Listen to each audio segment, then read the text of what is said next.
अब तक बिहार समाचार के प्रायोजक हैं राधा कृष्ण फ्लाई एस ईट उद्योग, गुरुचारणम डिजिटल क्लासेस, नवादा विधि महाविद्यालय। पंकज रंजन, प्रदेश उपाध्यक्ष, बिहार प्रदेश युवा जनता दल। बिहार के गया से 3 वहशी दरिंदे बलात्कारियों को पुलिस ने आज धर दबोचा।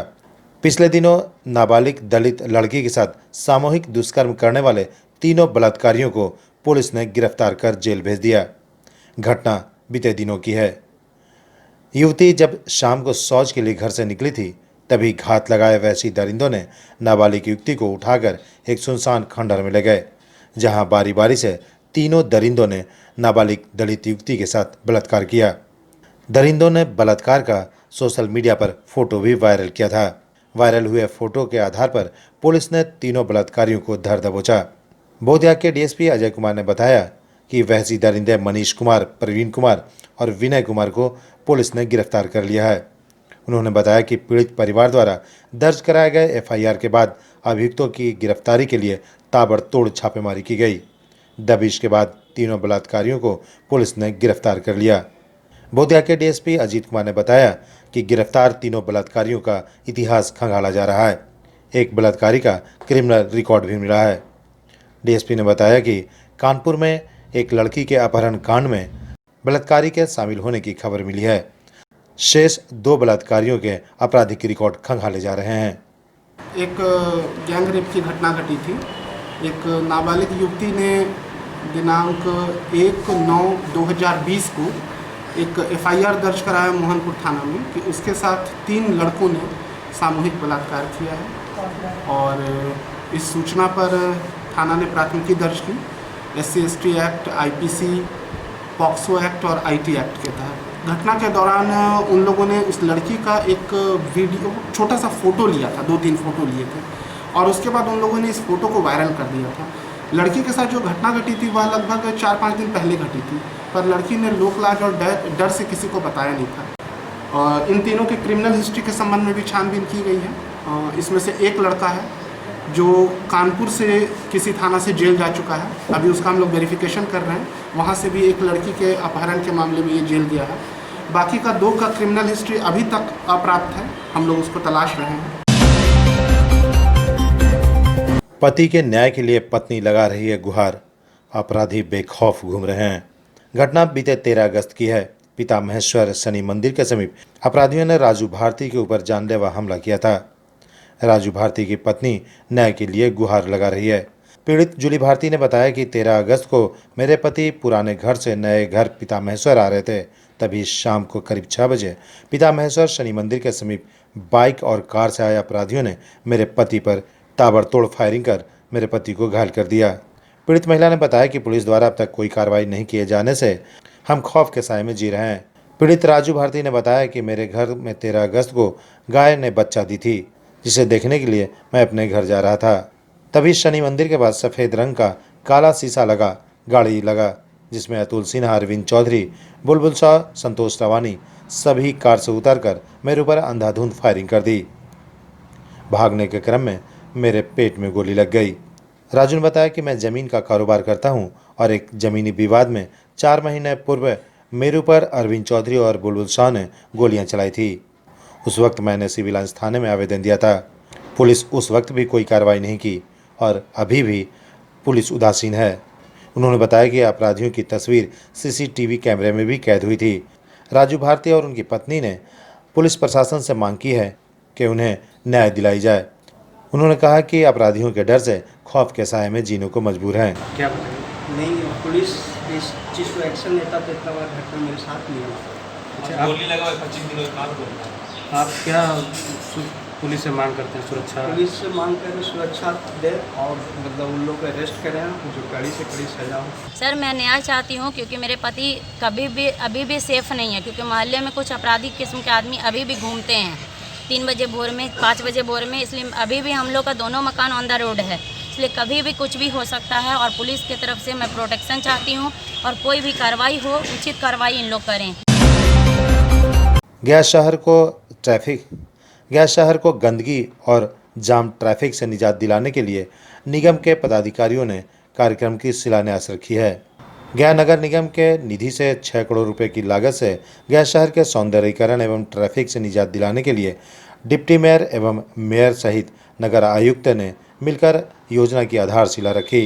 इस संदर्भ में नगर आयुक्त डिप्टी मेयर एवं मेयर ने बताया कि शहर को साफ सुथरा रखने के लिए पूरी तरह प्रयास की जा रही है।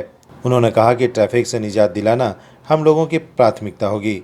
उन्होंने कहा कि सभी नगर निगम के पार्षदगण, मेयर, डिप्टी मेयर एवं नगर आयुक्त ने मिलकर बैठक की, जिसमें ट्रैफिक से निजात दिलाने के लिए सुंदर एवं स्वच्छ शहर को बनाने की योजना बनाई गई, जिसमें शहर में फैली गंदगी और ट्रैफिक से निजात दिलाने के लिए योजना बनाई गई। कोरोना संक्रमण के दौरान निगम द्वारा लोगों को रोजगार भी जहाँ पर गया नगर निगम में कुछ बरस पहले तक नाम मात्र के संसाधन थे। आज इस लॉकडाउन की स्थिति में, आर्थिक स्थिति मंदी के दौर में गया नगर निगम द्वारा इतने बड़े बड़े विकास के कार्य, ये लगभग 6 करोड़ 86 लाख से निर्माण होना गया नगर निगम द्वारा आरंभ किया गया है और साथ ही साथ इसके लिए साधुवाद देता हूँ। सुशासन की सरकार में पूरा बिहार मानो दहकते शोले पर बैठा है, और हो भी क्यों न, जब सूबे के मुखिया नीतीश कुमार का गृह जिला ही आग का गोला बन चुका है, तो फिर शेष बिहार की क्या विषाद। जी हां, हम आज बात कर रहे हैं बिहार के नालंदा जिले की, जिसे मुख्यमंत्री का गृह जिला भी कहा जाता है। सुशासन की दंभ भरने वाले नीतीश सरकार के मानो पैर तले की धरती ही घिसक गई हो। जब आधार ही घसक जाए तो फिर पूरा का पूरा बिहार कहाँ जाएगा, ये कह पाना मुश्किल है। नालंदा जिला के हिलसा अनुमंडल में कछुआ गैंग का आतंक है। तथाकथित कछुआ उर्फ अवनीश गैंग का आतंक इस कदर है, जिसके सामने प्रशासन, शासन और पुलिस बौनी बनी रहती है।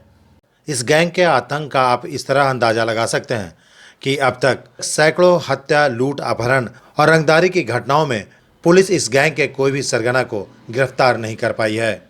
इस गैंग ने हिलसा थाना क्षेत्र के मियाँ बीघा में कोमल कुमारी को गले में गोली मारकर मौत के घाट उतार दिया था। कहने को तो पारिवारिक विवाद बताया जाता है, लेकिन इस गैंग ने अपने परिवार वालों को भी नहीं छोड़ा।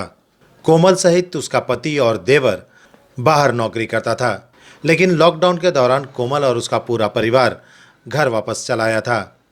लेकिन उसे क्या पता था कि घर आने के बाद कोमल अपने पति के साथ नहीं जा पाएगी। आपसी विवाद में कोमल के घर वालों पर अंधाधुंध फायरिंग कर हिलसा के मियाँ बीघा में आतंक का खौफनाक खेल खेला, जिसमें कछुआ गैंग ने कोमल को मौत के घाट उतार दिया। इस घटना के बाद पूरा परिवार सहमा हुआ है। पीड़ित परिवार ने डीजीपी, मुख्यमंत्री, डिप्टी सीएम सहित सभी आला अधिकारियों को गुहार लगा चुका है आत्मरक्षा के लिए, लेकिन किसी ने नहीं सुनी। कछुआ गैंग का आतंक आप समझ सकते हैं किस कदर हिलसा और आसपास के इलाकों में है। कछुआ गैंग की शिकार हुई कोमल अब इस दुनिया में नहीं है, लेकिन उसके पति, उसके देवर और ससुर सहित एक नन्ही सी बच्ची सभी अपनी जान की रक्षा की गुहार बिहार के मुख्यमंत्री Nitish Kumar, deputy CM Sushil Modi, DGP Gupteshwar Pandey सहित सभी अधिकारियों से रक्षा की गुहार लगा चुके हैं। कोमल का पूरा परिवार दहशत के साये में जी रहा है। हर दिन धमकी मिलती है, मौत के घाट उतार दिए जाओगे, घर में कोई भी चिराग नहीं बचेगा। कोमल के पति, देवर और ससुर अब आत्मदाह करने की बातें करते हैं। कहते हैं कि अब जी कर क्या करेंगे, जब रोज तिल तिल कर खौफ के साये में जीने से बेहतर है हम सभी आत्महत्या कर लें। आइए सुनते हैं इस परिवार की दर्द भरी कहानी उन्हीं की जुबानी। विश्वनाथ सिंह, पिता स्वर्गीय सुरेश चंद्र सिंह, ग्राम मियाँ बीघा, POPS हिलसा नालंदा निवासी हूँ। मेरे घर पर 21/5/2020 को मेरे यहाँ शादी थी, उसमें कछुआ उर्फ अवनीश गैंग द्वारा लूटपाट मचाया एवं मेरे कुमारी कोमल के साथ बलात्कार का असफल प्रयास भी किया गया। प्रयास असफल होने पर उसकी गोली मारकर हत्या कर दी गई। हम लोग उस समय थाने पर गए हुए थे केस करने के लिए। पुलिस को कहते रहे कि मेरे घर पर गोलाबारी हो जाएगी, जाए, लेकिन थाना प्रभारी ने हमें डांट डपट कर कहा कि आप पहले FIR करो। हम FIR लिख ही रहे थे। इसी बीच कार्रवाई नहीं कर रही है। हमारे सभी बाल बच्चा काम छोड़कर घर पर बैठे हुए दहशत की ज़िंदगी जी रहे हैं। हम लोग सभी जगह गुहार लगाए, अभी तक कोई कार्रवाई नहीं हुई है। और हम लोग की जान माल, मेरी एक 4 साल की जो पोती है, कुमारी कोमल की बच्ची, यह भी उस घटना का साक्षी है और यह भी बोलती है कि कौन कौन मारा है। मुझे आप सभी से न्याय चाहिए। अब तक मुझे न्याय नहीं मिला है, मुझे न्याय चाहिए। मेरे पोती के साथ न्याय होना चाहिए।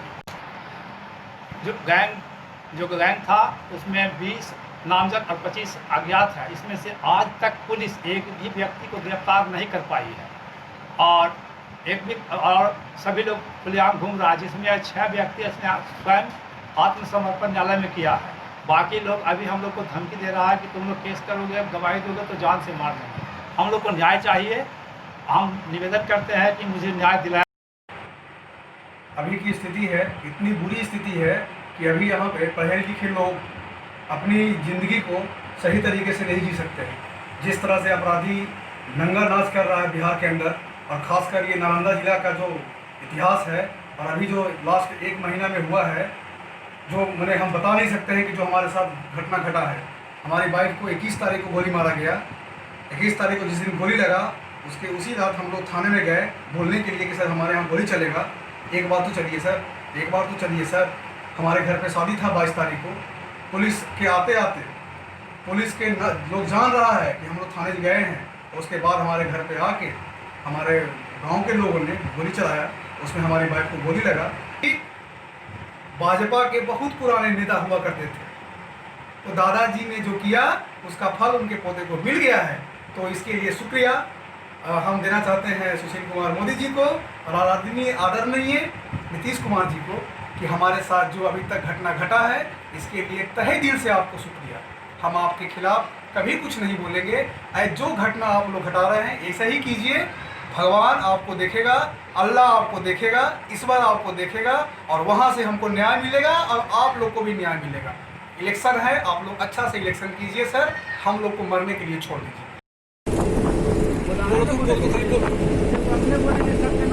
आया सब गेट को तोड़ ताड़ के सब इलाके का ईटा पत्थर मारा, पीछे से आगे से चारों तरफ से मतलब घर पे फेंका है और वो फायरिंग किया है। गेट फेंका है, गेट टूटा तो गेट लगाने के लिए गए, उस बीच में वो गोली लगा है। 100 लड़का से कम नहीं था, 100 लड़का से कम नहीं था। भोला सिंह के परिवार, हैरान सिंह के परिवार फोन करके पहले धमकी दिया, उसके बाद के आधा घंटा बताते हैं, आधा घंटा नुआ करके हम घर पे हमला किया। कोई नहीं था, हम थे, एक बूढ़ी दादी थी और मेरा बच्चा था और घर पे कोई नहीं था। बाकी सब लोग थाना गए हुए थे। मगध की गौरवशाली धरती नवादा में मगध यूनिवर्सिटी बोधगया और BCI गवर्नमेंट ऑफ इंडिया से अस्थायी मान्यता और संबद्धता प्राप्त नवादा विधि महाविद्यालय LLB, BA LLB और LLB ऑनर्स की गुणवत्तापूर्ण दक्ष व्याख्याताओं द्वारा पढ़ाई कराई जाती है। नामांकन के लिए आवेदन आमंत्रित किए जाते हैं। अंतिम तिथि 15 सितंबर 2020। ऑफलाइन ऑनलाइन एंट्रेंस टेस्ट की तिथि 20 सितंबर 2020। परिणाम प्रकाशन की तिथि 25 सितंबर 2020 तथा नामांकन की अंतिम तिथि 30 सितंबर 2020। शीघ्र संपर्क करें। मोबाइल नंबर 9431224775, 9934020457 और 9471490185। ऑनलाइन क्लासेस जारी। गुरुचरणम डिजिटल क्लासेस आपके लिए लाया है Gurucharanam scholarship cum admission test for classes 9, 10, 11th and 12th. Scholarship up to 90%. Direct admission also available for Z Mains and Advanced, NEET UG, NTSC and Olympiads. अपने बच्चों के बेहतर व सुरक्षित भविष्य के लिए संपर्क करें गुरुचरणम डिजिटल क्लासेस। पता है AP कॉलोनी, आशा सिंह मोड़, opposite to Ashirwad nursing home, गया। Contact number 9430034146। Shri Radha Krishna fly ash ईट उद्योग आपके शहर में पहली बार हाईटेक क्वालिटी से बना ईट, जो है सबसे बेहतर और सबसे मजबूत। अत्याधुनिक मशीनों से निर्मित अच्छी क्वालिटी और बेजोड़ मजबूती का वादा। श्री राधा कृष्ण फ्लाई ऐश ईट से दीजिए अपने आशियाने को एक फौलाद मजबूती। हमारा पता है गोपालपुर NH2 के निकट शेरघाटी, गया। भूमि का सपूते भूमि बचाएगा, अपना एक एक वादा वो तो निभाएगा।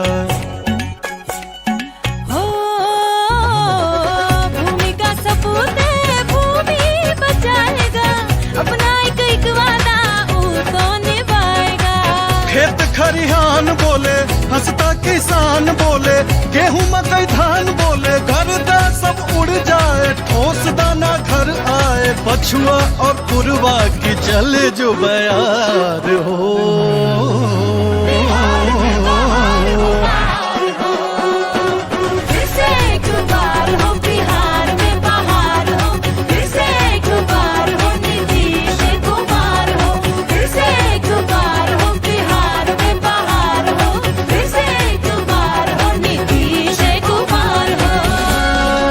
और अपने शहर की खबरों के साथ जुड़े रहने के लिए हमारे चैनल अब तक बिहार को सब्सक्राइब कर बेल आइकन जरूर दबाएं। अब तक बिहार, खबर वही जो अब तक दिखाए।